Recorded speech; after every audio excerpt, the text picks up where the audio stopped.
Et si une seule pratique pouvait tout transformer votre corps, votre souffle, votre mental?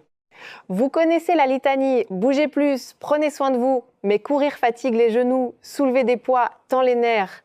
Et si l'activité idéale existait, celle qui renforce sans user, qui étire sans forcer, qui apaise sans anesthésier, elle existe. Elle s'appelle yoga.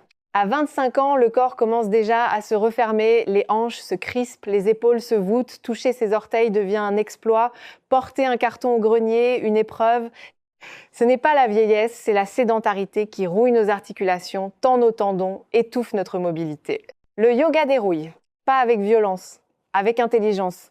Un étirement doux ici, une posture tenue là, et vos muscles retrouvent leur longueur perdue, vos articulations leur liberté. Marcher devient fluide. Tendre le bras, naturel, le dos se dénoue, la douleur quotidienne s'efface, pas à pas. Mais le yoga ne se contente pas d'assouplir, il sculpte.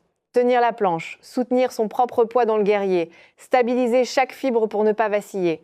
C'est pas de la musculation brute, c'est de la force profonde, celle qui redresse la colonne, qui porte les cours sans gémir, qui transforme votre silhouette avec élégance et qui, au passage, brûle les graisses en silence.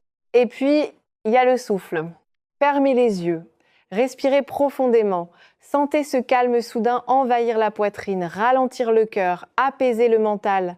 Le yoga active ce que la science appelle le système nerveux parasympathique, votre interrupteur anti-stress naturel.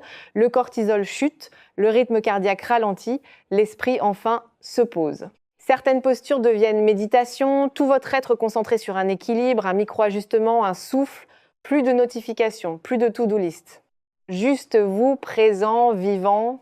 Résultat, une respiration ample, un dos redressé sans effort, un poids stabilisé avec douceur. Et cette légèreté, celle qui naît quand le corps et l'esprit dansent enfin ensemble. Le yoga n'est pas un sport comme les autres, c'est un dialogue avec soi-même. Il ne vous demande rien d'extraordinaire, juste de poser un genou sur le tapis, de respirer, d'essayer. Le reste viendra fluide, puissant, durable.